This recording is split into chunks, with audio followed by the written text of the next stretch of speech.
rather than go out and buy a well, 3 brand new rims, I went and bought 3 second-hand rims, and just, you can see that going through the process of cleaning them up, and you can see this one's almost there, the other 2 are sort of coming. You could send them off to a metal polisher if you were so inclined, but I'm being a bit of a tight ass, so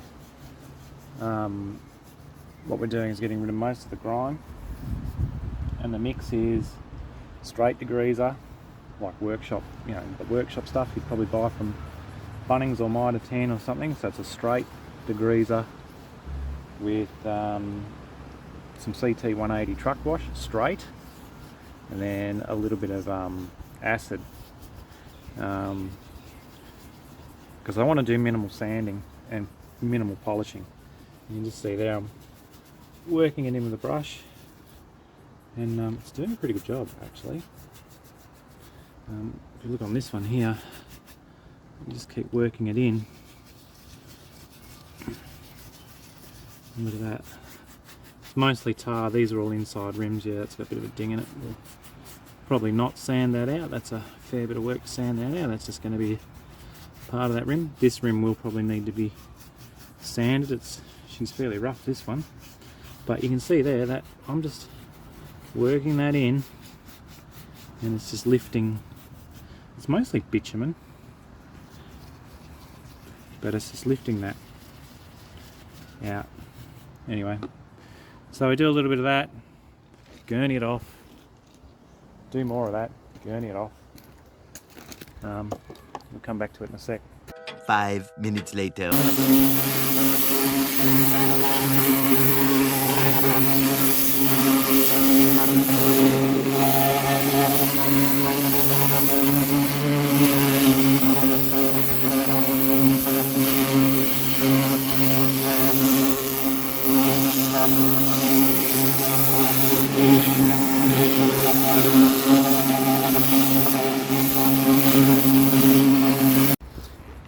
So it's pretty nasty stuff actually. Should I be doing it in shorts and t-shirt? Probably not, but you know, well, yeah. I'm alright. I'm alright! Just being wary of it. The important thing too, any surface you're working on, like my asphalt driveway, has just decided it's not happy about it, so make sure you wash the area down properly when you're finished.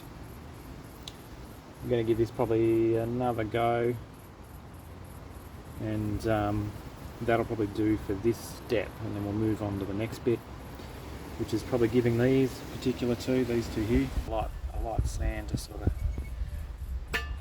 begin to polish these up. This one I'll probably leave alone, probably just give it a polish. Like it's actually come up pretty good. Yeah, I mean, I could get rid of the pitting and stuff. I could spend hours sanding them.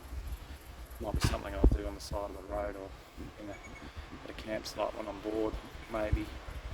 But these will need a sand too. It's got a couple of rough marks on it which need to be smoothed out. I've just spotted, but you know, for a second-hand set of aluminium rims, and they were inside rims too. They were inside on the jewels, and these are going to be spun around and made the outside tyres. I think these have actually come up pretty good.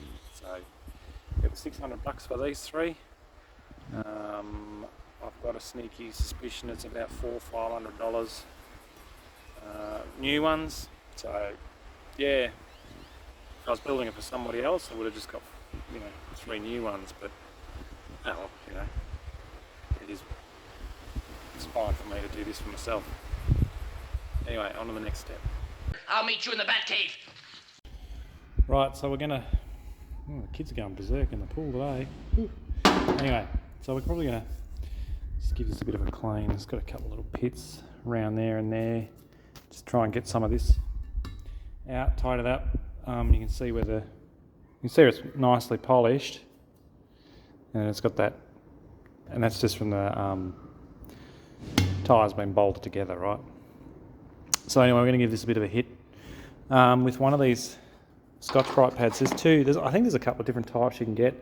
I might just get these from Total Tools or Bunnings or whatever. I don't know what the American or European variants, if anybody if it gets that far with these bloody videos. But so they're harder than these ones.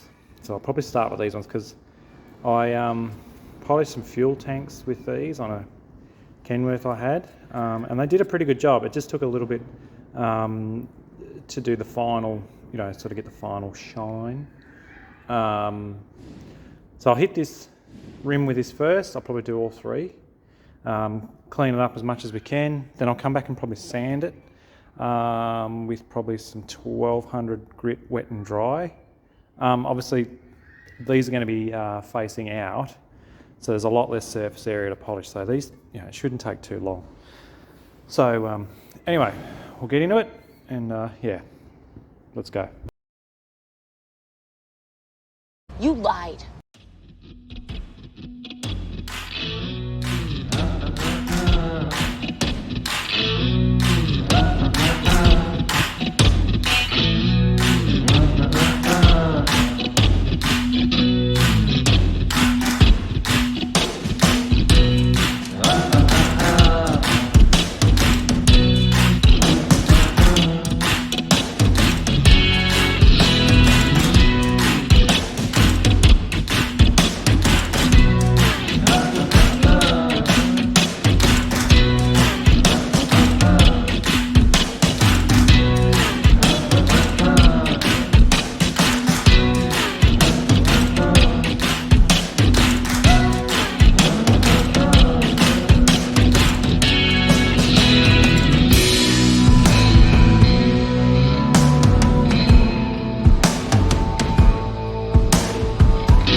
So you can see there,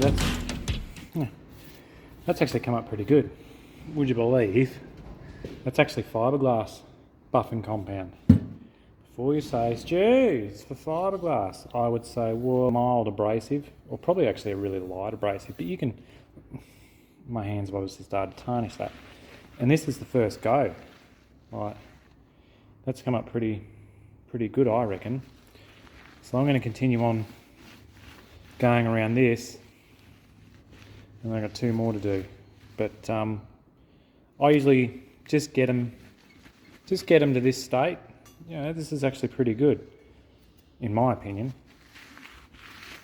Get it to this state, and then when the boys fit the tyres on and she's actually sitting back on the bus, then I'll go around and do my final sort of polish, get them real Mickey Mouse. Anyway, I'm going to keep at it, and we'll catch up again shortly. So there it is. It's not bad for first pass on this rim. You can still see some little gouges. I mean, yeah, I could spend hours, polishing and well, probably more sanding actually. I could even chuck it in the lathe and take a skim, but you know what? That's good enough for now. We'll go over it again. The final step I have is just to spray some wax and grease remover over it, and that just takes out any of the polish you've left behind, just cleans it up, and any other sort of crap that's left on that. So I'm pretty happy with that. If I walked up to the other rims on it, they would probably similar to this as shine is concerned. Yeah, I could send it to a metal polishers. There's a bloke around the corner who does it. Maybe for some money left in the budget we might do that, but this is good enough for me anyway, and at least it'll match the other rims that are on there, and she's going to look pretty snazzy. Okay, well, I'm going to probably get on and do the other two, and I don't know what I've got installed for you next. There's some other things. Unfortunately, I think these YouTube videos are probably going to sort of not necessarily follow a particular timeline, but probably more in just what I feel like doing. So it's Sunday afternoon right now, and this is a nice mindless job to do on a Sunday, though. Anyway, see you in the next one.